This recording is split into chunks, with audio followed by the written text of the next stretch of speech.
जी कहि न लइकवा कह तरीका इनकरा के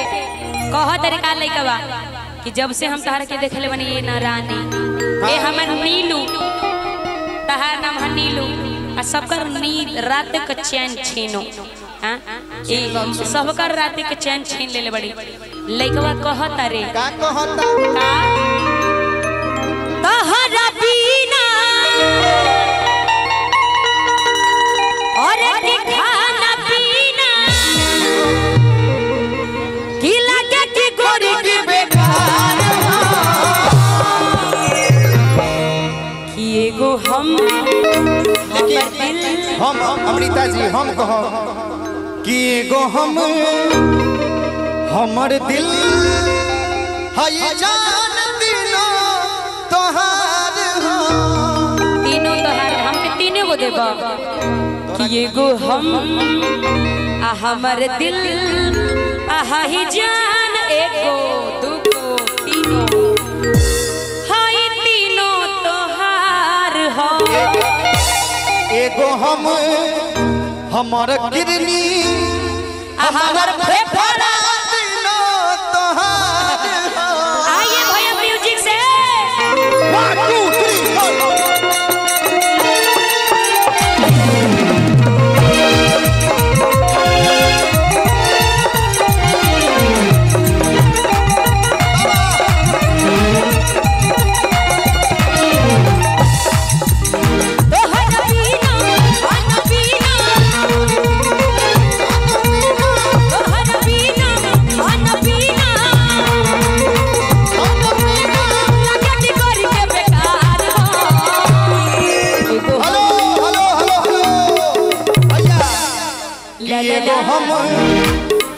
हमर दिल है जान दिनो तोहार हो एगो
हम तो आपको कहेंगे बिल्कुल कि एगो हम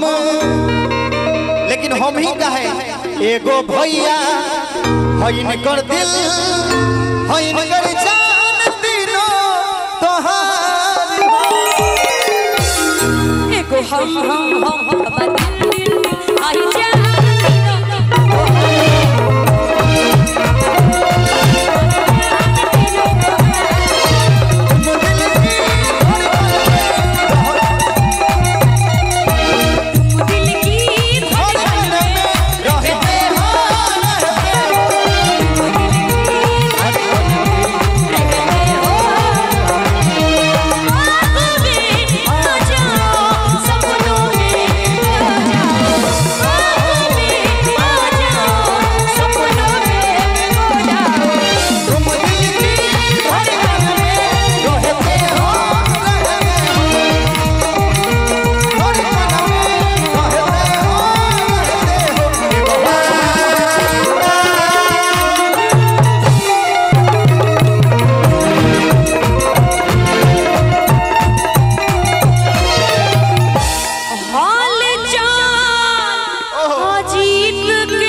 पिताजी सोचिए कि इनके लिए बारी बारी से तीनों आदमी को दीजिए, ऐसे नहीं सर, बारी बारी सोचिए कि तुम्हें प्यार करते नहीं,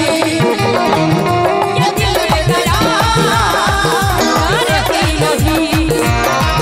ख्वाबों में बसाया तुमको, यादों में बसाया तुमको, ख्वाबों में बसाया तुमको, यादों में बसाया तुमको,